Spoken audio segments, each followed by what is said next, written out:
What's up, CFO gang? It's your boy Jay Tuck.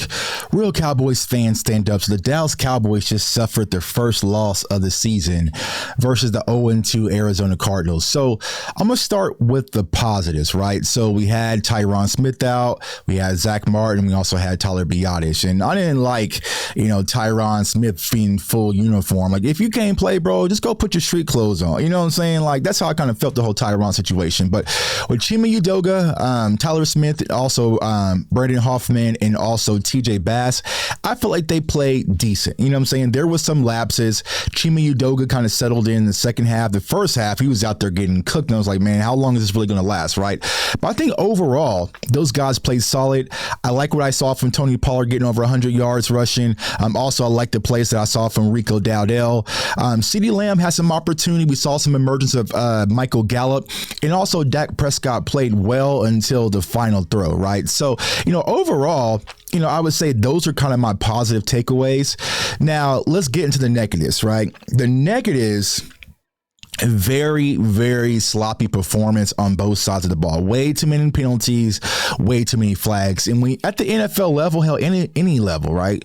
You can't win ball games with that many flags. And it wasn't just the flags. It was just the moment that we were having the flags. And it reminded me a lot of Mike McCarthy's very first season in 2020, where it's just like flags everywhere and just killing important drives, right? The CeeDee Lamb pass interference, the Kevontae Turpin kick, the punt return, like there was always something where we had to play. There was laundry. So it's a lot of cleanup work to do because you can't win games at any level with that sloppy play. Defensively, here's what the defense is going to have to understand, y'all. People know about our pass rush. People know about our pass rush. They are going to run the ball. I watched the New England Patriots play right before our game. Next week, they're going to run the ball with Zeke. They're going to run the ball. So at the end of the day, I'm not sure if it's Dan Quinn. I'm not sure if it's our defensive players, what it is, but it has to be figured out, right? You have to stop the run. And I'll say this, right? Because a lot of people, they're freaking out on Twitter and everything. Y'all know how social media is, right? For me as a content creator, it's hard for me to kind of get emotionally invested in losses and also wins sometimes, because y'all saw the scouting report that we did last night for those of you who tuned into the live show, right? What did we talk about? We talked about stopping James Conner. Did we do that? No. Did I tell you guys that they were going to use the RPO? Second play of the game, RPO. You had Josh Dowds go for a big play, right? You know what I'm saying? Like something like they did the sell routes. They snuck people out, got wide open looks. So all the things that we saw on film, they did. And I know for damn sure if we saw it, the Dallas Cowboys had to see it. So I felt like when it comes to our defense, even though they settled in a little bit in the second half, there was way too many big plays, way too many miscommunications. And, I don't want to harp on a negative situation, y'all, but we missed Trayvon Diggs. We missed Trayvon Diggs, and they were smart. They know I'm going to exploit that, right? Because it's different, right? When you're a defensive player or you're a pass rusher or a linebacker, you know that back behind you is clamped up, right? Deron Bland, he didn't have the best day. Now, I know Jaron Kearse was battling illness. He didn't have the best day. Damone Clark didn't have the best day, right? So it's like, I feel like we're our secondary. Losing Trayvon takes us from being a special defense to being a good defense. You know what I'm saying? So it's like somebody is really going to have to step up and really cut their teeth, because you can't have Gilmore, even though Gilmore kind of gave the touchdown, you can't have Gilmore covering everybody. You know what I'm saying? You can't have Gilmore covering everybody. So Deron playing, gave up some big plays. Jordan Lewis came up big plays. Malik Hooker got lost in coverage. Miscommunications, like you can't have that at the NFL level. But overall, this is what I want to say. Like, it was a loss, but like I've been telling y'all, man, like the Cardinals teams, they're not laying down. I know we joke online about them, tanking for Caleb Williams. Like they've been scrappy in every game. They kind of just blew in the fourth quarter. Now, we talked about in the video last week or this past week, a few days ago, right? Red zone, I'm concerned now. I'm officially concerned about our red zone offense, like just from a play calling aspect and just from a spacing aspect. Now, I will say this with the Dak interception, that was a costly interception. I'm not really sure what Dak saw, but Also, that was a pass interference on Michael Gallup. The guy didn't turn his helmet around. He just kind of spearhead like that. That was a pass interference. I've seen that called 10 out of 10 times at the NFL level.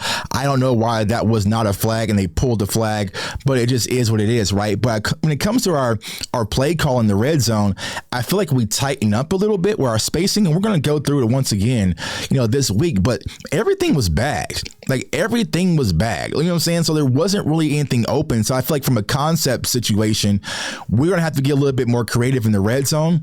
But also, that's where you have to unleash the power run game. You have to unleash the power run game and get the run game going in the red zone. They did a little bit, right? Tony Pollard was getting a little bit of momentum, and you saw Rico get into the end zone, right? Use your running backs a little bit more, right? So I feel like that's going to be the big focal point, is the red zone scoring touchdowns, not field goals, scoring touchdowns, right? But overall, it was a loss. But here's what I want to say, Cowboys Nation. A lot of Cowboys fans just think that, winning a championship is easy, right? You kind of close your eyes, and you're going to blow every team out all the way to the Super Bowl. I'm sorry to be the bearer of bad news. That does not happen. You are going to get lumped up. Kansas City last year got lumped up a few times, right? So there's going to be some games where you feel like, I don't know, right?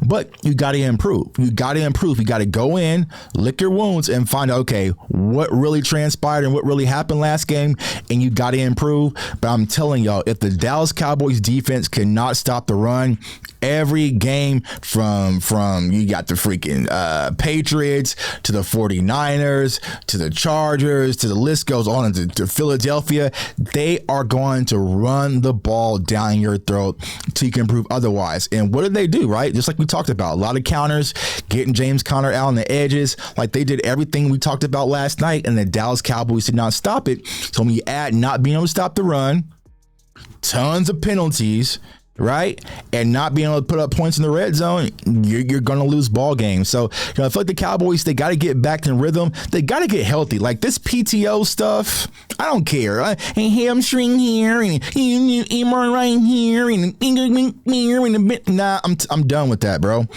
If you're suited up, go play. We're going to save him and preserve. No, then don't suit him up. Don't suit him up. You know what I'm saying? Don't suit him up. If he can't go, don't suit him up. You know what I'm saying? But you know what I'm saying? This is the point where it's like, listen, hey, you cannot allow no PTO days. I don't care who you're playing, right? We can rest Tyron and make no, because you suffer. And these little losses like this can come back and bite you throughout the course of the season. So we just got to hope. Yeah, we're not looking at the end of the season like, damn, man, we could have won the division if we didn't lose this game to the 0-2 Arizona Cardinals, which I still think is a decent team, but they shouldn't be, in the same breath as Dallas Cowboys, man. So this is what it is. Like I said, and this is why I was preaching on this channel, right? We'll respect our opponents, but we'll fear nobody. And, Dallas Cowboys came out there and got punched in the mouth offensively and defensively. So now it's going to see how do we respond next weekend, man. So it's your boy, J Tuck. Comment, like, subscribe. Follow me on all social media platforms at JTuck151. I want everyone to stay safe, stay blessed, stay encouraged, and go Cowboys. Peace.